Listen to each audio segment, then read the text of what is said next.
Hello everybody, I'm Joshua Crudup. I'm here to read, and this is going to be the final fifth video of now. It's the part 4 of career ends. A boxer who experiences a knockout in the first round may be exposed to less prevalent tumor and then the boxing that experiences multiple severe concussions throughout the tomorrow with a 10-round bout. Boxers most likely developing punch drunkenness or chronic alcoholism and usually are notorious for being able to take a punch. Medical aspects of boxing. To everything, there's a season, a time to every purpose under the heaven, a time to be born and a time to die, a time to plant and a time to pluck up that which is planted. Start with page 130, the Wing War. In 1974, Muhammad Ali beat Joe Frazier at Dan in a stunning upset, defeated the extreme similarly in the incredible George Foreman in March 1975.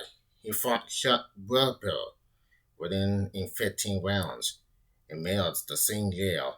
He beat Juan Lau, and then less than 2 months later, Joe Berger, but with the Westerners and the Laos and the Bergers of the war, the fights with more exhibition than anything else. No one thought these men would have a chance, and the main on reflecting that fact. For Wexner, it was a payday and a chance to get publicly. For invaders, other than fighting, such as his wholesale bill business, for life it was merely paid into the entertainment to get beat up by the most changed kinematics fighter of all time, and to do it before in Las Vegas crowd with a backdrop of the senator and shot showgirls. The only Hillary who could bring real money, the money divided from television sponsors and filmmakers, was Smoking Joe Frazier. Joe Frazier was a warlord, and made his physical skills and winning knowledge were respected by anyone who knew the game. He always brought his best to a fight, and he brought out to the best in Ali. The fight was single and the skeleton to be held just outside of Manila in Quezon City in the Philippines on September 30th, 1975. The event was dubbed the Dueling in Manila. Joe Frazier rose to boxing promoters performing the hard way. He worked hard and fought hard in Philadelphia gyms before turning professional. He conducted himself as a gentleman at all times and let even when he was the champion. Even when he had beaten Ali, he never received the acclaim and respect that he felt the championship deserved. Joe Lewis had become an American icon, while Monaco, who had never faced a major challenge to his championship, was highly honored and still considered a major figure in American boxing at his death in 1969. Floyd Patterson, too, was highly regarded and warmly received in sports circles. Not only did Joe Frazier feel that he had never received the respect he was due, he believed the problem was one man, Muhammad Ali. That old Clay is crazy. Frazier claimed in a 1971 interview for Sports Illustrated. He's something else. He goes around the country preaching that so-called black talk. He's funny. You know what I mean? He calls people ugly. Now what did that have to do with anything? Ali had accused Joe Frazier of being an Uncle Tom, a black man who scratches and bows before whites. It was an unfair charge and one of Ali's cruelest accusations meant to take away Frazier's respect among his own people. Ali also called Joe ugly.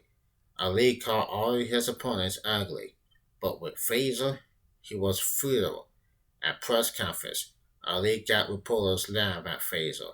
Before the fight in the Philippines, he carried a little toy gorilla around with him and poured it out for reporters. He will say that it was Joe Fraser and would hit right with soccer in his promise. There had never been a fighter who can talk like Ali. Linston, Patterson, Foreman, and Fraser all felt silent at press conference, while Ali ridiculed them. The only way any of them could shut up at the Louisville lip was to beat him the rest century in the ring. Fraser couldn't wait for another chance. Ali and Fraser, these were warriors. They knew why they were in the Philippines. Ali at 33 could see her star in distance. There were few fights left in the legs, and when the legs went, the body would be punished. With each fight, he would threaten to quit the game, and after each fight, he would be drawed back into the sport that he loved. A final fight with Smoking Joe would be a fair in the end. For Fraser had been beaten badly by George Foreman. At 3-1, he had already taken too many beatings, had already spent too much time under medical care. He had little hope of regaining the championship if Foley held it. Foreman's big punch and loop will propose itself easily on Fraser's style of taking punches in order to get them. Sports World, the English sports magazine, reported that Fraser's harlots were inviting him to retire. What better way out of boxing to win over Muhammad Ali? A way out of boxing. Long fighters look for a way in, a way to whip the big rewards that boxing promised. But there comes a time when every fighter needs a way out. To both fighters, that way comes easier. They are never good enough to carry the fight into the stage at which it become, becomes truly profitable. They fight a few mellow fights, lose, and move on to other jobs. Unwittingly, it is the best of the fighting world who face the most dangers. The question begins to mark. How many punches are too many? How much wear and tear on the body is too much? Where will the body start healing itself? You only had so many fights in you, Adrian Moore once said. A man reaches his physical peak between the ages of 17 and 28. During this time, he is not only strong, but his body heals quickly. The kidneys recover faster from body punches and resume their task of flapping the blood. The muscles heal and lift the arms to ward off new blows. However, the brain, body over and over within the skull, does not renew itself and does not show its damage. When the mind is foggy after the blow, it was because the brain is injured.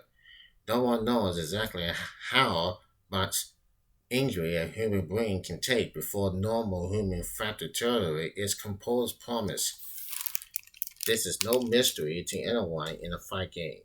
As Ali himself once observed, a lone fellow doesn't like to look in the face of a scared, punch-drunk member of the 12. He might see his own future. By the time he was 33, Ali had been fighting for over 20 years. Moreover, he had been training all those years, and many in the fight game believed Jim to be more dangerous than the ring. When would Ali leave boxing? There were no secrets between Fraser and Ali. Ali knew Fraser would come in relentless, drawing bombs from every angle. Fraser knew Ali would move away, and when he couldn't move, would lie on the ropes and hold and grab. When any fight could be their last, the one to determine the father's place in history. The stakes reached almost the insurmountable level. On September 30th, 1975, at the drilling in Manila, they did. The beginning of the fight saw Frazier moving in, pushing Ali back against the ropes. He would take one, two, sometimes four or five punches to the head to get close enough to the front throw blustering a left hook towards Ali's body. Ali would tie up Frazier as soon as he could, then push away and find another position near the ropes, and let Frazier come in again. This was the world adult again, but by the time everyone understood what it meant, Ali was willing to lay on the ropes, taking the enormous pain being inflicted on him by Frazier in hopes of being able to retaliate when Joe tried. For the first 4 rounds, Ali looking good. As it said, then Joe began to get through Ali's defense. Whoop whoop, the punches laying on Ali's arms against the arms he held close to his side. Whoop whoop, a punch to the midsection makes Ali twice rings. A hit to the side of the head makes him turn his head as he crunches and grabs, trying to get away from Fraser. Smoking Joe is confident. He knows he has hurt Ali. He means it again. The punches from Ali comes in bunches. Ali is hurt, but he fights back forcefully. Survival is what counts. Survival is what counts. But who will survive the punishment? Fraser is still a believer and doesn't think anyone can withstand the blows he is throwing. Ali hits Fraser again and again and again. He wonders how many punches Fraser can take. For a while, it seems that this time it will be Fraser who will impose his style on Ali. Pound and pound this man. Fraser thought, the little red lip, this dollar of his respect, and he will fall to the cabins, forever beaten. Ali was in pain, unable to stop the lashing.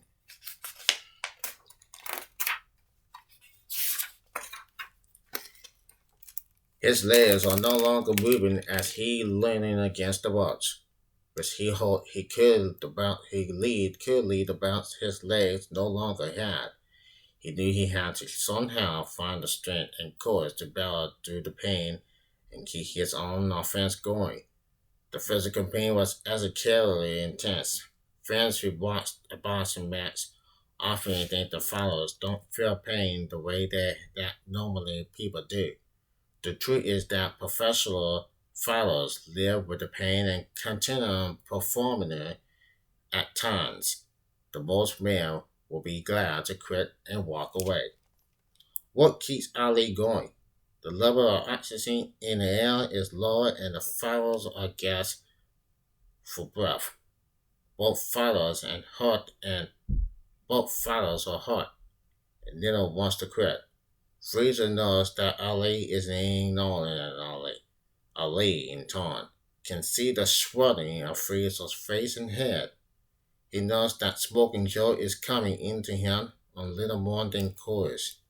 Courage then enters his last bit of strength with body blows that send waves of mystery through Ali. Round 12, Ali began hitting Fraser with more combinations. Fraser's leg was suddenly as tall as Ali. His arm was just as heavy. He had thrown his best punches that would have knocked down a wall. And still Muhammad Ali was standing. Now Ali pushed Fraser's head back with his left hand, measuring the distance between them for the right hand. That following, Fraser staggered at once and again. He wouldn't go down. This was an epic clash of wills, and Fraser would not give in. The next round saw Fraser slightly disoriented, his eyes puffing up and nearly shut. Ali swinging at will. Smoking Joe's mouthpiece, Smoking Joe's mouthpiece went flying. Ali moved to the right, towards the close eye, and sent right hand after right hand into Fraser's badly swelling head. His face was so distinctly that it looked mysterious under the glaring ring lights. Fraser's conman realized that he couldn't see out of his left eye. His mouthpiece was covered with blood. He was behind on points, and it was obvious that he was too tired to score a knockout. Ali his against his wishes. Joe's corner caused the referee over and ended the fight. The contest was scored a technical knockout for Ali. In Ali's corner, there was a sigh of relief. Sitting on the stool, entering exhausted, Muhammad Ali had won his most congratulous fight. Everything he had and everything Joe Frazier had to get to that fight. It was the next thing to die. Ali said, "Yo, neither man will ever be the same again." After the thriller in Manila, Ali and Fraser exchanged expressions of respect and amazement for the other's physical stamina and courage. Ali left the fight with even more respect as a ring warrior that he had previously enjoyed. But people will wonder at how much more he can take.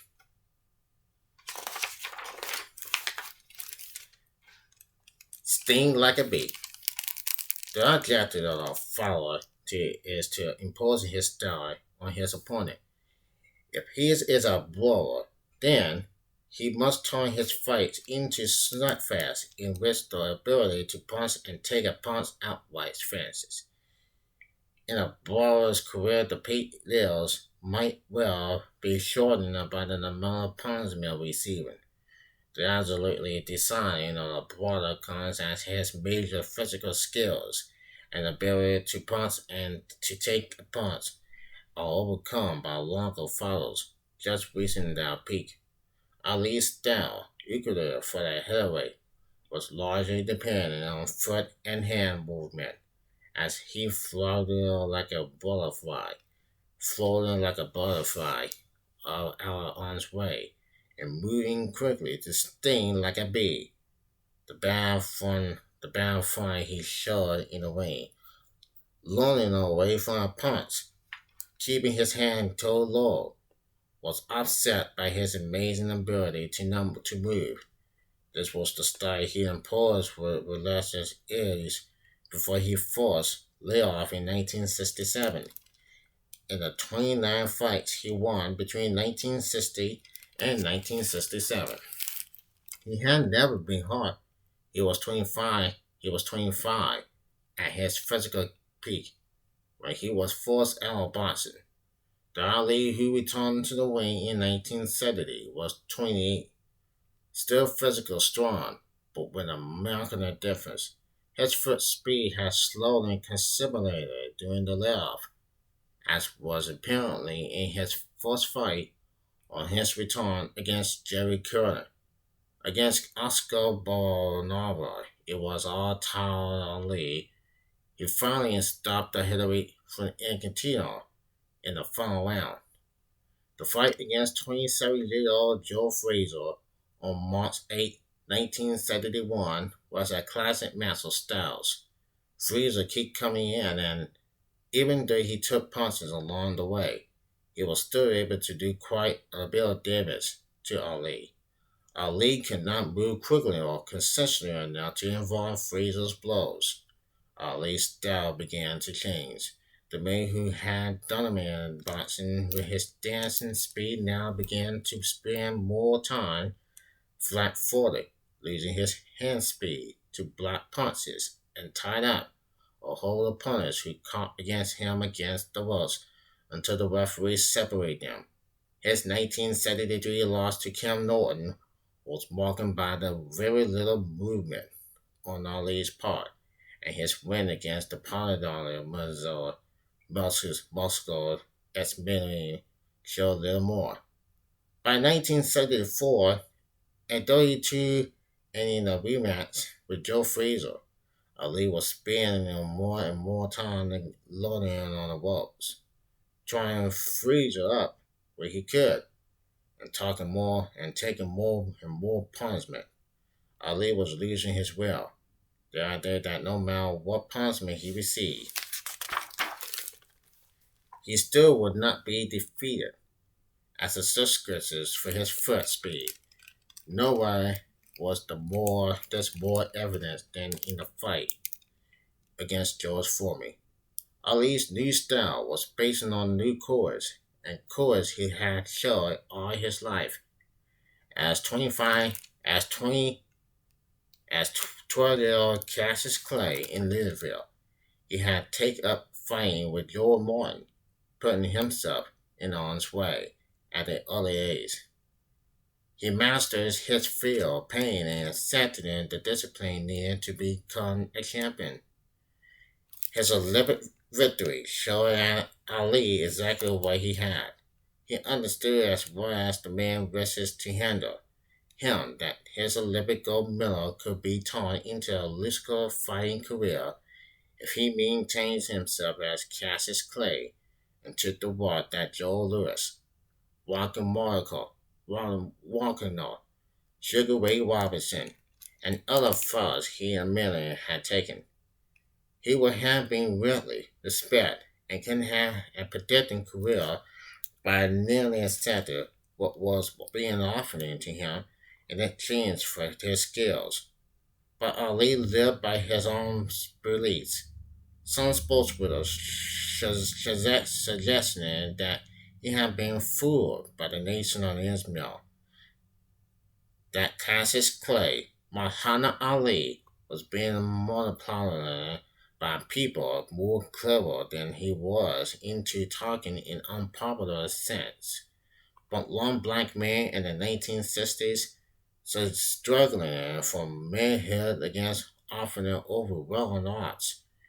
In order to maintain the course of his converters, Muhammad Ali was willing to take whatever punishment America was willing to hand him. Ali also had the courage to change the fight game by taking on every foul on the scene. Few champions had ever done this in the history of fighting. No fighter at any level of the game had the excuse of Ali stalking him to avoid a tough fight. In a celebration that following his knockout on George Foreman, the sports miller and the war in general is killing Ali's genius, the few knowledge that the war of dope. The tactical of the resistance against the votes while one's opponent tried himself out swinging was born more out of necessary than reason. Ali's next three fights after Foreman against Chuck Briscoe, Ron Lau, and Joe Bodnar saw him extensively for longer and longer bouts. At the end of his grueling 14-round final fight, the duel in Manila with Joe Frazier in 1975, Ali talked about quitting, but in 1976, Ali fought four more times, two of them 15 rounds fights that took an awful lot out of him. His handlers knew he was being seriously hurt. In 1977, a 35-year-old Muhammad Ali was still fighting. Again, the fight went full 15 rounds, and Ali winning on decisions.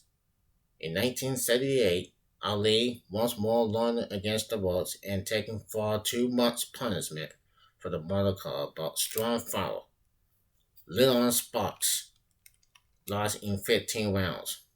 People watching the fight as it could cried to see him being pounded by someone who couldn't have less than 5 rounds with the greatest in his prime. Ali's pride brought him back to the ring with Sparks in September 1978, and he winged his world heavyweight crown. This fight, too, was a long 15 rounds. Even sportswriters had not like Ali, during his career, now beckoning him to retire before he was seriously injured.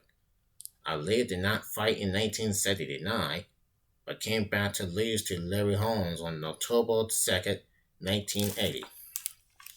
In December 1981, in Nassau, in the Bahamas, his hospital-beaten Ali lost his last fight. The opponent was Trevor Burbick. Trevor Burbick. Ali's desire as a fighter was invisible. The man who loved boxing held on the sport too long, gave too much condemnation to the world that had sustained him for so long. At Ali's final fight, the bout against Burbick, as sportswriters torn to royal blood Muhammad Ali, Ali's longtime bodyguard, and said, "He's getting hot. Blood. That's right. He is," was the answer. All Americans felt the pain. The fight of his life. The cameras panned on a huge Olympic winner. Floodlights, sweeping violently across the plaza's crowd, adding to the growing excitement. Then a long figure was spotlighted. He was holding a flammable torch.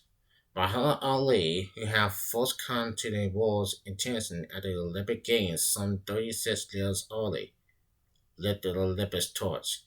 The 1996 Summer Games had begun in Atlanta. A close-up of Muhammad Ali in 1996, showing an impressive face, the sparkling that had illuminated his expression as he bargained for the Camels of Life magazine was asset. His hands trembled as he lifted the Olympic torch. He then moved slowly, waggling away from center stage. Still, the crowd cheered. People were crying in front of their television sets. Someone moved to tears. Was the same Muhammad Ali who had started the war in 1964 with his knockout of Sonny Liston? This was the man known for decades as the greatest. As a long man, his star has darkened brilliantly across the skies of America, changing the face of his sport, giving impulses to the dreams of dancing mowers. Now, impulses to the dreams of dancers and channels. Now he's seen as slow as he had once seen fast, as stubborn he had once been legally. He had once held the heavyweight championship of the world. Now adrenal disease held him. Pink Parkinson's disease is a chronological condition named after Dr. James Parkinson, an English surgeon who first described the illness in 1817. The disease affects CNS nodes centered inside the brain, reducing the cranial, the pallor. This is relevant to human fantasization. The most obvious symptoms of Parkinson's are hands that tremble uncontrollably and a general body surface. The suffering users move more slowly than normal, and sometimes the voice is softer. Very often, even the face seems frozen in one impression for a long period of time. Well over 1 million Americans suffering from disease. Parkinson's disease. Many people fear that Ali's boxing results in Parkinson's, but the truth is that no one knows exactly why people get the disease. The Rivera Belly Graham and Parkinson's as does Pope John Paul II and the actors Kathleen Hannibal and Michael J. Fox. And none of these were followers. And none of these people were followers. The disease strikes men and women from all walks of life. Although the disease walked very slowly and, to some extent, can be controlled by drugs, there is essentially no known cure. It is possible that Muhammad Ali's long fight career could have triggered the disease. The evidence seems to point in the direction, but no one can be sure at this time. When the cause of Muhammad Ali's condition is questionable, the physical condition of other boxers who fought in the 50s, 60s, and 70s is not. Both Sugar Ray Robinson and Joe Louis, outstanding champions of their day, ending their lives with their severe memory loss and disorders coming onto injuries suffers. Looking back at other champions, we find that Izard Charles, champion after Joe Louis, died from injuries to the spine. Tommy Hurricane Jackson, clearly brain damage at the end of his career, will run through the streets of Queens, New York, training for non-assisted fights against non-assisted opponents Jerry Quinley, who have fought valiantly against both Muhammad Ali and Joe Frazier, was described as childlike when he died at age 53. The number of fighters who end up punching or worse is the sport's dirty little secret, and it is a secret well kept by sports widows and other insiders. Muhammad Ali has not surrendered to Parkinson's disease. Ali's high profile and his willingness to disclose his condition to the world is one of his bravest, most inspiring acts. In 1997, Ali testified as a witness statement before the House Appointments Subcommittee for the Department of Labor, Health and Human Service, Agencies and Relentless Agencies. The proposed hearing was to consider, among other things, whether the federal government should have provided $100 million towards research for the cure for Parkinson's disease. The condition is not, given proposed care, one that shortens the life of the sufferer, but it is the difficult to deal with, and others lead to depression as victims find themselves no longer in control of their own blood bodies. But there is hope that one day the disease will be conquered. If and when that happens, it will probably be because people like Muhammad Ali are fighters. Ali is willing to fight this disease.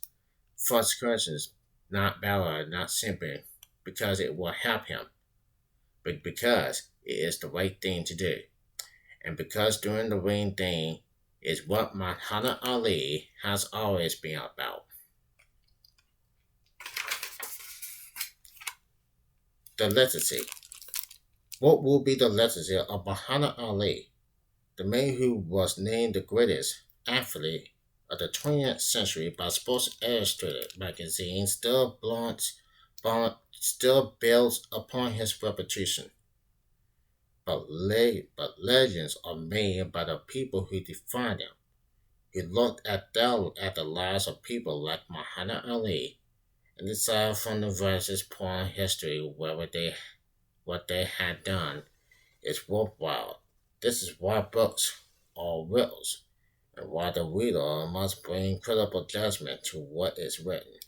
To understand the considerable contribution of Muhammad Ali, it is necessary to look at him in the context of the times in which he lived.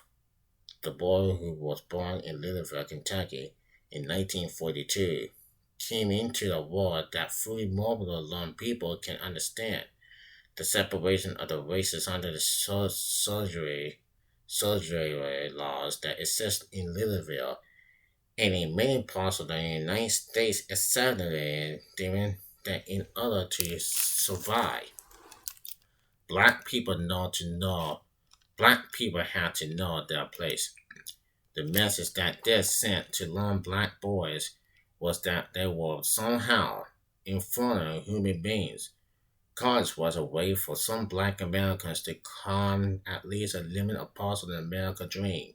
But for the young men who could not afford college or who did not have the education to attend, life was a consistent struggle in which a person had to depend on the good nature of others to survive. In this short, hand-me-down asceticism, the kind of life that Lon Cassius Clay and his father before him had experienced, the kind of life that Malcolm X had known in a humble Nebraska. It is very hard to maintain a sense of pride in either yourself or those people. Is this kind of existence the struggle with Seth Harding was often marked by his hair strengthiness and skin blesses, tools used to ease racial harlots rather than fight equally.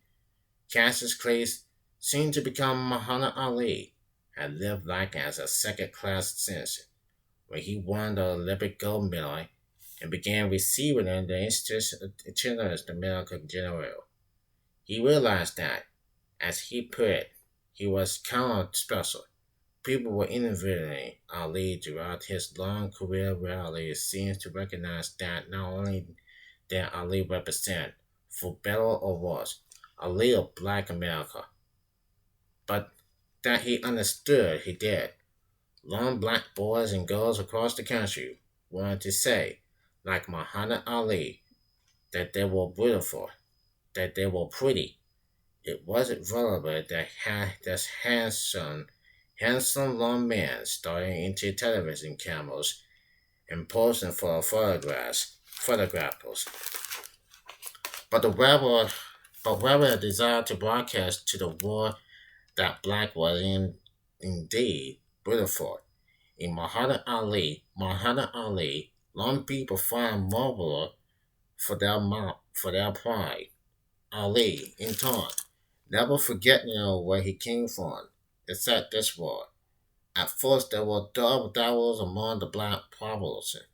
When this long man stood up and bragged about how beautiful he was, when he stood up and announced how great he was, where he fought to perform and thereby embarrassing all of them, and did the white world want, want to understand how easy it was for black people to be embarrassing. Muhammad Ali did.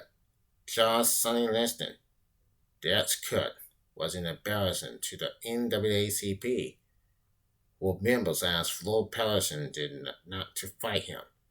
They didn't want Liston to have a chance at the title because they felt that what through redeeming qualities outside his manufactured punches power, Liston as heavyweight champion would bring shame to the black community. Muhammad Ali did not embarrass us. He defeated the fencer Sonny Liston when anyone thought he would fall. He followed his heart and joined the Nation of Islam. For some black people, Liston's moral trials were more disposable than Ali's infatuation with the Nation of Islam, which caught intention to raise at a time when many African Americans and whites as well wanted to put race out of the national brother cover. Sports worlds wanted Muhammad Ali to play a friendly role. They felt he should be grateful for the chance to compete in the ring, grateful for the chance to make a good living, and grateful for their attention. In short, he was certain to lose his identity as a black person because it was an athlete. Instead, Ali embraced his position as a black man in boxing and offering himself as an example of what a black man could accomplish. In 1964, but he was not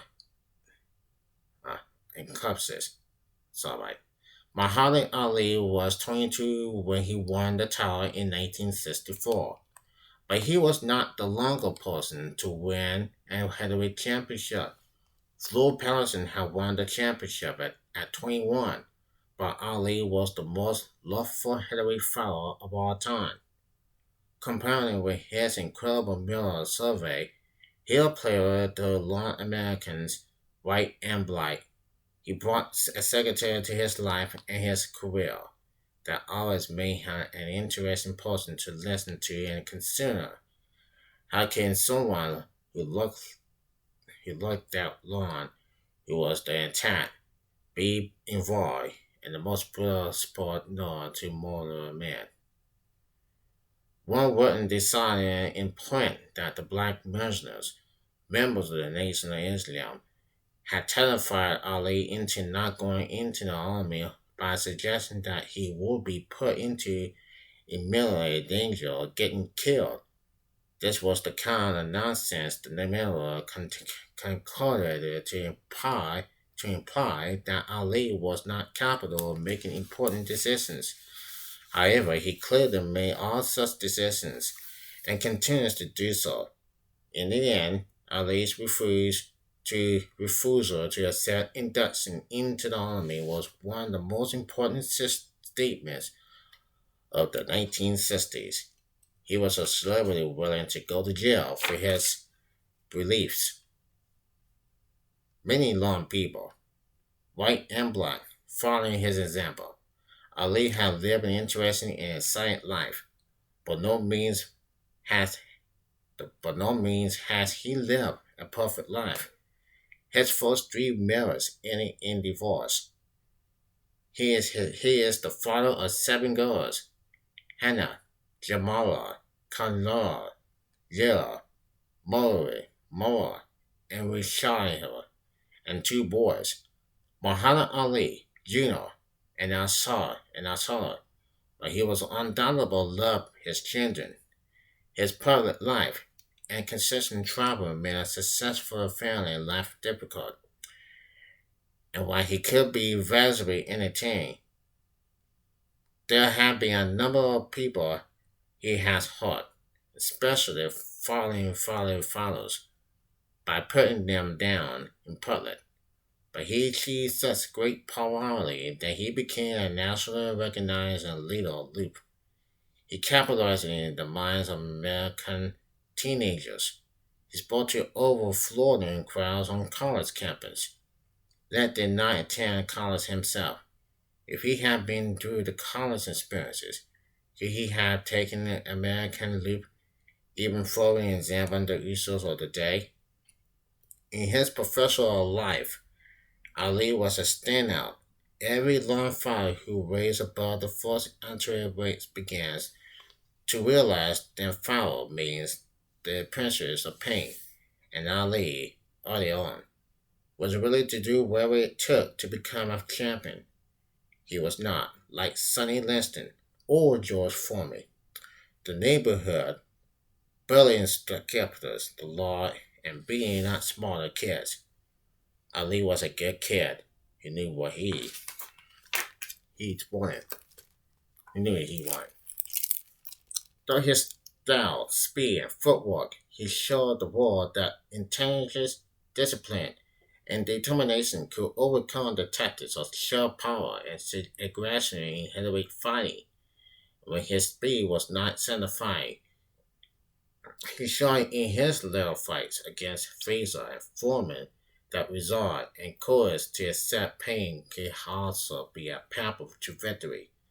Perhaps the greatest accomplishment of Muhammad Ali, however, is the one that is impossible to find in the record books.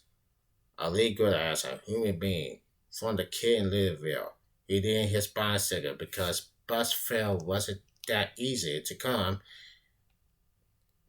by to the long man who successfully dealt with the idea that every war had succeeded. Case firstly dealt with the idea that every war he intended represented Black America. He tried to promote Black business, pride, and well-being. He gave and still gives most of his time to young people, especially to sick children. In experiencing the life of Muhammad Ali, his personal and professional choices, and the fouls that he faced in the ring, one wonders if it is morally right to allow young men to risk their health and further for the prize to be found in a fighting career. So many young people had come to come to the ring for the funds and fun and ghettos, Jews, Integers, Black, Irish, Latinos, all looking for the investment dreams of fame and fortune. As the fight game grows and it is growing, perhaps we don't have the right to deny these lone people their chance to succeed.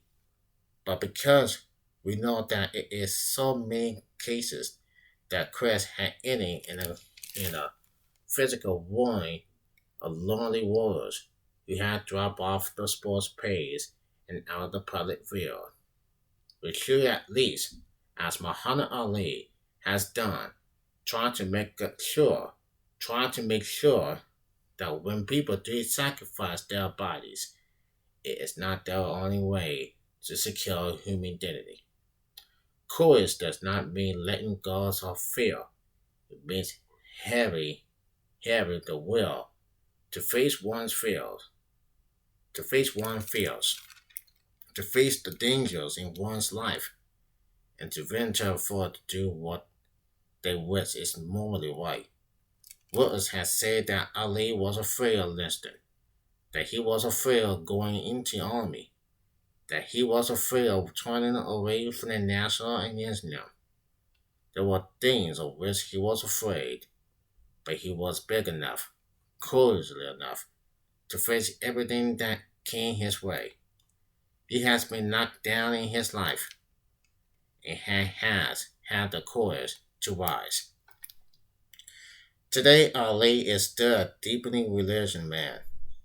As a Muslim, he prays 5 times a day and talks about his religion to anyone who is interested. His speech is not good, and his movement has slowed as a result of Parkinson's disease. He now supports the National Parkinson's Foundation, leading his name, trying to let another big fight. Whatever he is doing, whatever he has done, he has always been a man of outstanding character. He has always done what he believes to be. He has always done what he has believed to be the right thing. It's the most that anyone can ask of a life. Last one, on page 160. Everything I do has a purpose. All God's being have purpose. Others mean no pleasures. But pleasure is not happiness. It has no more important than a shadow following a man. Muhammad Ali. That's the end of the last page of 160 and the last part and the last chapter of this book. The book got called The Greatest, Muhammad Ali, and I have finished this book. I just enjoyed it, every one bit.